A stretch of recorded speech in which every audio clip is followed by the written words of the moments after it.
Best thing about being from Liverpool is having a wicked sense of humour. I have to say, like, I love the people from home. Hi, I'm Jodie Comer, and I'm here today with ELLE UK, and I'm about to play Ask Me Anything. I think one that has just like sprung to my mind is like wearing Ugg boots where they wore in so much that they kind of like dipped in at the back. I feel like that's a fashion no-no.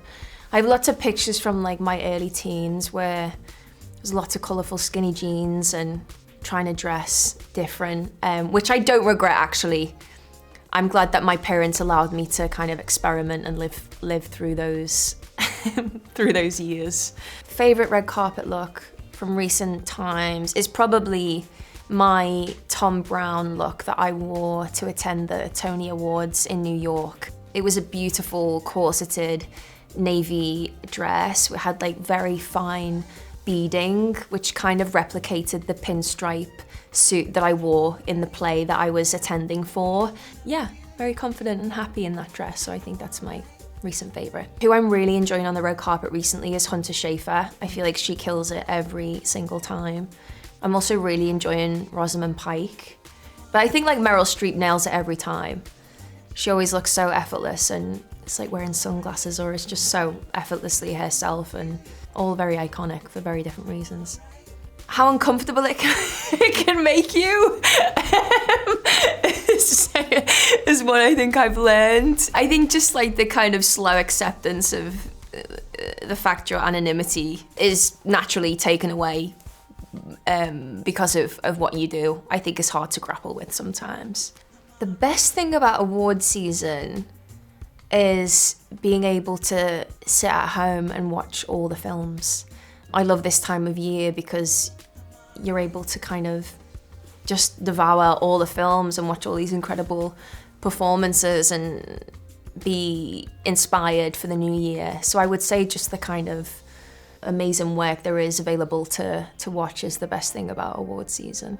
Favourite thing to do on a day off in Liverpool would be spend time with family and friends, get some good food, go for a drink. I would say catch up with friends. A lot of my friends are still at home in Liverpool, so I would like be spending some quality time with them, I would say. Hopefully find some live music.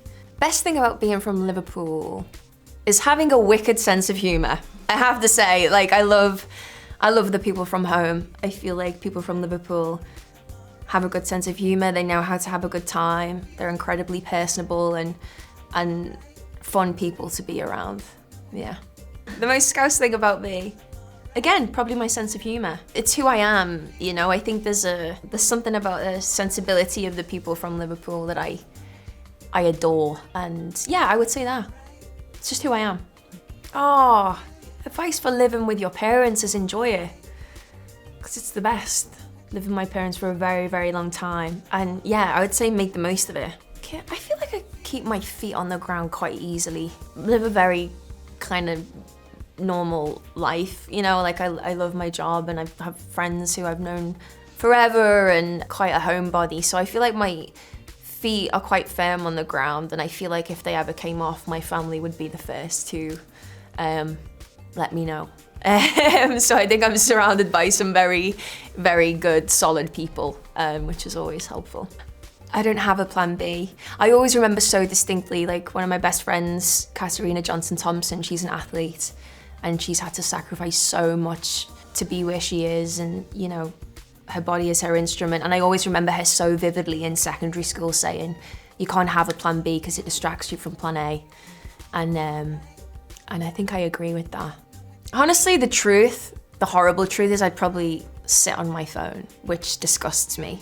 If I'm not sitting on my phone, I'd just be kind of messing around with the crew on set and having a laugh, finding some joy.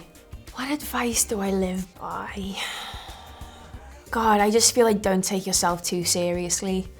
Like the people who I love to be around and who I resonate with and who, you know, who make me happy are people who don't take themselves or life too seriously. I think it's important not to do that. I don't know if I have a bucket list. I really want to learn an instrument. I really want to learn an instrument. I'm sick of saying, I wish I'd learnt an instrument. Like, there's no time to do that. So I would say learning an instrument is definitely on my bucket list. I really want to see the Northern Lights or go on like a stargazing trip. That's on my bucket list. And I feel like an Oasis reunion is on my bucket list. Can that be on my bucket list? Let's get the band back together, guys, just for one more gig. Being the last one standing is my party trick. Although that probably was my party trick, not so much now, but yeah. There's an incredible vintage shop in New York called 9th Street Vintage, which I discovered this year, which I'm obsessed with. A vintage shopping's hard. I feel like you have to have a lot of patience. Like when you find the few shops that like are so well curated, I kind of tend to stick to those. I need a little help with my London vintage shops actually, but that is a great shop in New York, which I really love. The truth is, I don't know how I would survive what woman goes through. What kind of comfort I take from it is I feel like if you were to ask her prior to this happening if she feels she would cope with it, I think she would have said no. And yet she does, because she has to. And I think there's a lot to be said for that. So I would hope that I would be able to summon it within myself to survive. But I don't know. I'd be clinging on. I'd be clinging on to family, that's for sure. Yeah. Thanks so much for watching, Elle.